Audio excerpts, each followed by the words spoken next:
Ciao a tutti e benvenuti a Hablemos de Calcio. Come sapete, questo canale è sempre molto attento ai calciatori sudamericani e ovviamente a quelli del Centro America. A proposito, andate a guardare i video di Franco Mastantuono, argentino, e Ariel Castro, messicano. Oggi vi parlo di un brasiliano che è già atterrato in Europa da qualche tempo, nel gennaio del 2022, più precisamente in Francia, anzi nel Principato di Monaco per essere ancora più precisi. Si tratta di Wanderson, ma questo lo avrete già capito dal titolo del video. I monegaschi lo hanno pagato appena 11 milioni di euro, dunque è stato un ottimo investimento. Wanderson è un prodotto dell'Academy del Gremio, il giovanissimo si è imposto tra i grandi, avendo debuttato a 19 anni e togliendo il posto a un certo Rafinha. Avete presente quello che giocava nel Genoa, ma soprattutto nel Bayern Monaco, squadra con la quale ha vinto tantissimo. Di questo interessante terzino destro classe 2001 ne parliamo tra un istante, ma prima vi chiedo di iscrivervi al canale.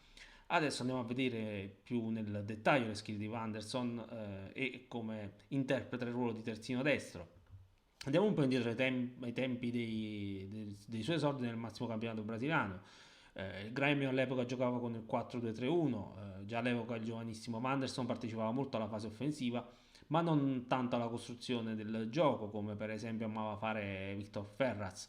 Già all'epoca Wanderson era un terzino che andava sempre in sovrapposizione. Il ragazzo in fase di costruzione ama stare largo. Nel Monaco di Philippe Clement lo abbiamo visto giocare sia come terzino destro che come esterno di centrocampo, sempre con la difesa a 4.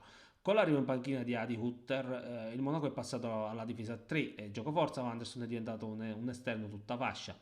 Si tratta di un ruolo che non ha avuto difficoltà a interpretare, anzi forse ha anche esaltato le sue doti. Una cosa che non ho detto, Anderson ha un buon piede destro ma anche un discreto sinistro che non disdegna per calciare in porta. Tecnica, velocità e intelligenza sono sicuramente tra tre elementi in possesso di questo calciatore che dal suo arrivo nel campionato francese ha migliorato la fase difensiva, anche se bisogna ancora perfezionarla, ma questo fa parte del processo di crescita del calciatore che ricordo è un 2001. È un buon tiratore sui calci piazzati, anche se non ha segnato chissà quanti gol su calcio di punizione. Mi preoccupa un po' dal punto di vista fisico. Fino ad oggi Wanderson non è stato molto fortunato dal punto di vista degli infortuni. L'anno scorso si è fatto male sia al ginocchio sia all'anca, infortunio al ginocchio anche nel campionato precedente. È sicuramente diciamo, migliorato rispetto agli esordi la sua tenuta atletica. Arriviamo alla conclusione, al giusto prezzo, è un calciatore sul quale si può puntare, è giovane, ha dimostrato voglia di imparare a mettersi a disposizione degli allenatori, è uno che lavora sodo e che in campo mette il massimo impegno. Può fare tutti i ruoli sulla fascia, anzi io lo vedrei bene anche come ala destra in un tridente. Come sempre aspetto i vostri commenti che sono graditi, iscrivetevi al canale e vi do appuntamento al prossimo video.